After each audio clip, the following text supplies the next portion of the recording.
Knowledge about Islam کے معزز ناظرین، السلام علیکم۔ دیکھتی آنکھوں اور سنتے کانوں سے آپ سب کو آج کی اس ویڈیو میں خوش آمدید کہتے ہیں اور امید کرتے ہیں کہ آپ سب خیریت سے ہوں گے۔ تو ناظرین، چلتے ہیں آج کی اس ویڈیو کی جانب۔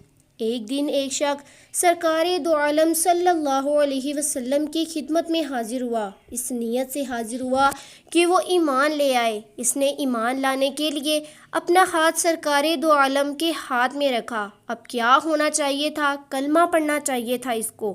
ایک عجیب کام کیا اس نے، جو اپنا ہاتھ سرکار دو عالم صلی اللہ علیہ وسلم کے ہاتھ میں رکھا تھا وہ ہاتھ واپس لے لیا۔ اس نے ایک سوال پوچھا، کہا یہ بتائیے کیا میرے ایمان لانے سے میرے تمام گناہ معاف ہو جائیں گے؟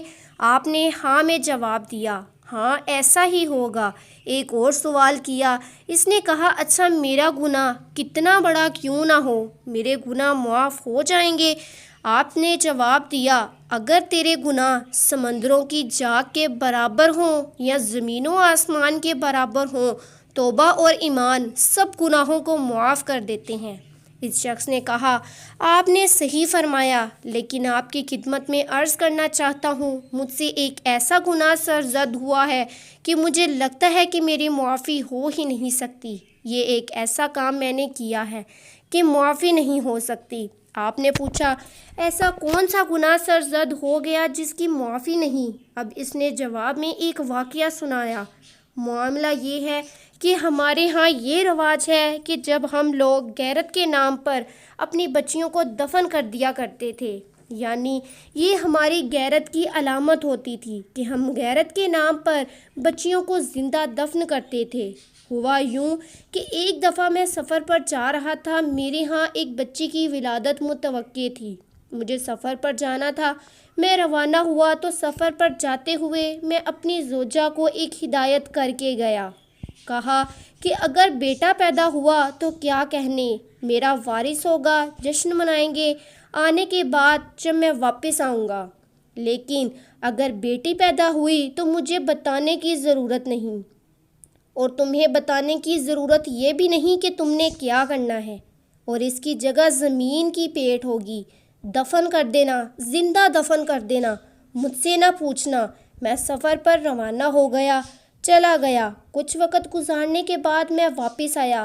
آتے ہی دریافت کیا کیا ماجرا ہوا، مجھے بتایا بیٹی کی ولادت ہوئی تھی۔ میں نے فوراً پوچھا دفنایا کہ نہیں دفنایا؟ کہا دفنایا گیا۔ میں مطمئن ہو گیا۔ بیٹی کے دفنا دینے کے جواب کو جب میں نے ہاں میں سنا تو مطمئن ہو گیا۔ پھر کیا ہوا؟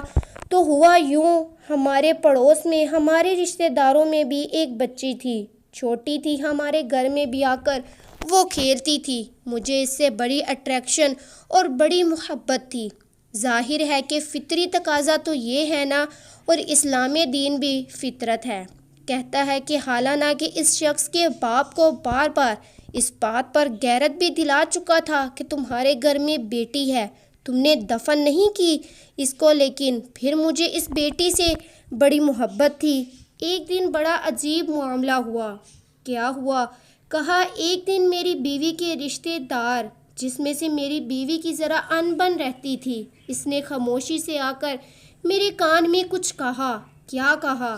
کہا وہ کہتی اے شخص کچھ خبر بھی ہے؟ کیا مطلب؟ کیا ہوا؟ اگلا سوال پوچھا۔ اس نے کہا یہ بچی کون ہے؟ سب کو پتہ ہے اس فلاں شخص کی بیٹی ہے، میرے پڑوسن کی بیٹی ہے۔ اے شخص یہ جو بچی تیرے صحن میں کھیل رہی ہے، اے شخص یہ جو بچی تجھ سے بڑی محبت رکھتی ہے، اے شخص جس سے تیرا جی نہیں بھرتا، جس کے ساتھ تو گھنٹوں گھنٹوں گزار دیتا ہے، یہ تیری اولاد ہے۔ یہ الفاظ میرے کان میں پگھلے ہوئے سیسی کی طرح ہو گئے۔ میری آنکھوں میں خون اترتا آیا۔ میری اور اس خاتون کا مکالمہ کافی دیر تک جاری رہا۔ ہمارا مکالمہ کافی دیر تک جاری رہا۔ اس عورت نے مجھے یقین دلانا شروع کر دیا، یہاں تک کہ مجھے یقین دلا دیا کہ میں جھوٹ نہیں کہہ رہی اور واقعی یہ میری بچی ہے۔ تو پھر کیا کیا تم نے؟ کہا میں نے ایک فیصلہ کیا، اسی وقت ایک فیصلہ کیا۔ کیا فیصلہ کیا؟ کہا بس میں نے ایک ایسا فیصلہ کیا جسے فیصلے پر عمل کرنے کے لیے اسی وقت میں اپنی جگہ سے اٹھا، خاموشی سے اٹھا، چل پڑا۔ میں نے اس بچی کا ہاتھ پکڑا، غصے کی حالت میں اس بچی کو اس کی ماں کے پاس لے کر گیا۔ میری بیوی میرے تیور دیکھ کر سمجھ گئی کہ معاملہ گڑبڑ ہو گیا ہے۔ میرے خوفناک رویے کو دیکھ کر وہ رونے لگی، اور جب اس نے رونا شروع کیا تو مجھے مزید یقین ہو گیا کہ اس عورت نے مجھ سے ٹھیک اطلاع دی تھی، اور میں سمجھ گیا کہ عورت نے مجھ سے سچ کہا تھا۔ یہ بچی میری بچی ہے۔ میں ایک عجیب کیفیت میں تھا۔ ایک طرف اس بچی سے مجھے محبت تو تھی، دوسری طرف میری سرداری میں ہونے والے تمام فیصلے جس میں میں نے لوگوں سے کہا تھا کہ بچیوں کو دفن کر دیا کرو، وہ بھی آڑے آ رہے تھے، میری ایگو بھی آڑے آ رہی تھی، اور جن کی بیٹیاں پیدا ہوتی تھیں میں ان پر غیرت ہونے کی تہمت لگایا کرتا تھا۔ بس میرے ایک ہاتھ میں بچی تھی اور دوسرے ہاتھ میں ایک بیلچہ تھا۔ میں روانہ ہوا، بچی کو لے کر روانہ ہوا۔ بچی نے معصومیت سے پوچھا، ہم کہاں جا رہے ہیں بابا؟ بیٹی، ہم کھیلنے جا رہے ہیں۔ کھیلنے جا رہے ہیں۔ ہم کھیلنے کی جگہ پر پہنچ گئے۔ کھیل شروع ہو گیا۔ میں زمین پر بیلچہ مارتا گیا، گھڑا بناتا گیا، اور بچی نے اپنے ننھے ہاتھوں سے مٹی نکالتی گئی، ساتھ کھیلتی بھی رہی، اور میں دیکھتا جا رہا تھا کہ گھڑا اب کتنا گہرا ہو گیا ہے۔ نہیں، کافی نہیں، گہرا نہیں ہوا، اور گہرا کرو۔ پھر دیکھتا جا رہا تھا کہ کتنا گہرا ہو گیا۔ نہیں، یہاں تک کہ جب میں نے دیکھ لیا کہ اب یہ گھڑا اتنا گہرا ہو گیا ہے کہ یہ بچی اس میں سما سکتی ہے، تو میں نے بچی کو محبت کا اظہار کرتے ہوئے کھیل میں بچی کو اٹھایا۔ بچی اور خوش ہو گئی، بابا نے اٹھا لیا۔ اب میں نے بچی کو گھڑے کی طرف لے جانا شروع کیا۔ یہ وہ موقع تھا جب بچی کے چہرے کے تاثرات کچھ بدلے، یہاں تک کہ میں نے بچی کو گھڑے میں اتارنا شروع کر دیا۔ اس شخص نے یہ نہیں بتایا کہ جب یہ عمل کے دوران یہ سب کر رہا تھا، اس دوران یہ ہوا کہ کچھ مٹی میرے چہرے اور داڑھی پر آ کر لگ گئی، تو بچی نے بڑی محبت اور معصومیت سے مٹی کو جھاڑنے کی کوشش کی۔ بچی نے پوچھا، بابا یہ کیا کر رہے ہیں؟ کہا، بیٹا یہ کھیل ہے، تم پریشان نہ ہونا۔ یہ کہہ کر میں نے مٹی ڈالنا شروع کر دی۔ یوں لگا جیسے بچی کو کچھ سمجھ آنے لگی، یہ کچھ اور معاملہ ہے۔ اب بچی نے رونا، چیخنا، چلانا شروع کر دیا، کہتا کہ اس کی آنکھوں کی نمی، اس کی آواز کی شدت سے میرا دل پگھلنے لگا۔ جب مجھے اس سے تکلیف ہونا شروع ہوئی تو میں نے اپنے آپ کو محبت سے بچانے کے لیے ایک کام کیا۔ کیا کام کیا؟ دفنانا چھوڑ دیا؟ نہیں، اس سے بھی ظالمانہ کام کیا۔ میں نے اپنے کانوں اور آنکھوں کو بند کر دیا تاکہ مجھے آواز ہی نہ آئے، مجھے رحم بھی نہ آئے۔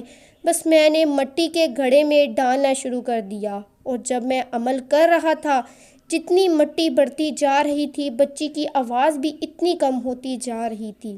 مٹی کے وزن کی وجہ سے آواز مزید رفتہ کم ہوئی، یہاں تک کہ آواز آنا بند ہو گئی۔ بچی دفنا دی گئی، زندہ دفنا دی گئی۔ وہ شخص کہتا کہ اس وقت تو میں نے اپنی آنکھوں اور کانوں کو بند کر لیا تھا، مگر آج تک بچی کی وہ آوازیں اور صورت میں نے دیکھی تھی جس میں عجیب حیرانی اور پریشانی تھی۔ وہ آوازیں آج تک میرے کانوں میں گونجتی رہتی ہیں۔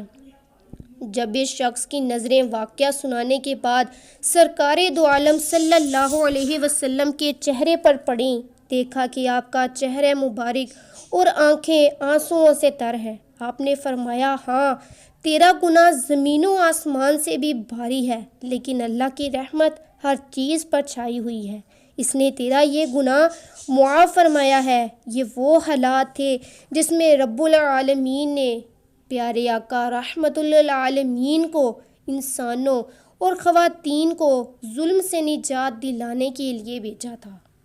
تو ناظرین، اگر آپ کو ہماری آج کی یہ ویڈیو پسند آئی ہو تو اس ویڈیو کو صدقہ جاریہ کی نیت سے شیئر کیجئے، لائک اور اپنی قیمتی رائے کا اظہار کمنٹ باکس میں ضرور کریں، اور بیل آئیکن کو بھی ضرور دبا دیں تاکہ آپ کو ویڈیو کا ہر نیو نوٹیفیکیشن سب سے پہلے ملتا رہے۔